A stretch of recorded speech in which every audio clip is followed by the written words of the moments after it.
আমি চিন্তা করছি যে বাছুর গরু এদেরকেও খাওয়াবো, কারণ এগুলো স্বাস্থ্যের জন্য অনেক উপকারী। দুধও দিচ্ছে কিন্তু স্বাস্থ্য তার ভাঙে না এরকম। আসসালামু আলাইকুম রহমতুল্লাহ।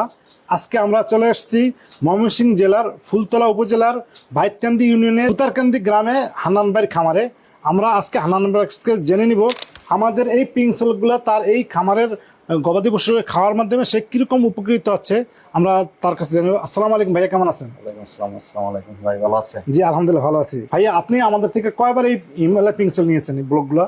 আমি দ্বিতীয়বার নিচ্ছি এবার সহ।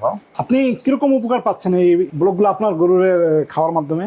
আমি প্রথমে আপনার একটা পিনসল আনার পরে এই গাভীটারে খাওয়াইছি। জি জি। খাওয়ানোর পরে এই গাভীটা বাচ্চা দেওয়ার বয়স ছিল তখন আপনার 1.5 মাস। মানে আমি দুধের যে সর্বোচ্চ রেজাল্ট এটা আমি পাচ্ছিলাম না। বিভিন্ন ক্যালসিয়াম, জিঙ্ক, আয়রন এগুলো খাওয়ানোর পর আমি রেজাল্টটা পাচ্ছিলাম। তারপরে এক সময় আপনার ওই বিজ্ঞাপনটা আমার চোখে বললো, চোখে পড়ার পরে আমি মনে করলাম যে একটা পিনসল লাইনা খাওয়ায় দেখি। তখন দেখলাম যে না, এই গাভীটা খাওয়ানোর পরে গাভীটা আমার দুধের সর্বোচ্চ রেজাল্ট দিল। তখন বুঝলাম যে না, জিনিসটা কাজ করছে। পরবর্তীতে আবার এই চারটা গাভীর জন্য 4টা আবার অর্ডার দেওয়া। এই যে 4 পিস নিয়ে আসছেন না? জি।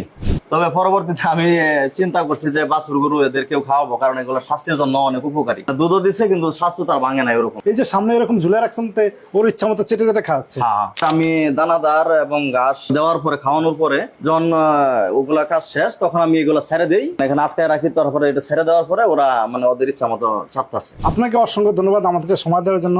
আপনি বলুন যে এই পিংসল গুলা কি ভালো না খারাপ বলেন? না, আমার কাছে ভালো মনে হয়েছে, আপনারা সবাই নিতে পারেন। আমার কাছে মনে হয়েছে এগুলা রেজাল্ট আছে। আপনার যদি এরকম আপনার ব্লগগুলো নিতে চান আপনার প্রিয় পশুর জন্য, তাহলে স্ক্রিনে নাম্বার ফোন করুন অথবা অর্ডার বাটন ক্লিক করে আপনার অর্ডারটি কনফার্ম করুন। আপনারা ভালো থাকুন, সুস্থ থাকুন, আপনার পশু ভালো থাকুক, সেই প্রত্যাশায় বিদায় নিলাম। আসসালামু আলাইকুম রহমতুল্লাহ।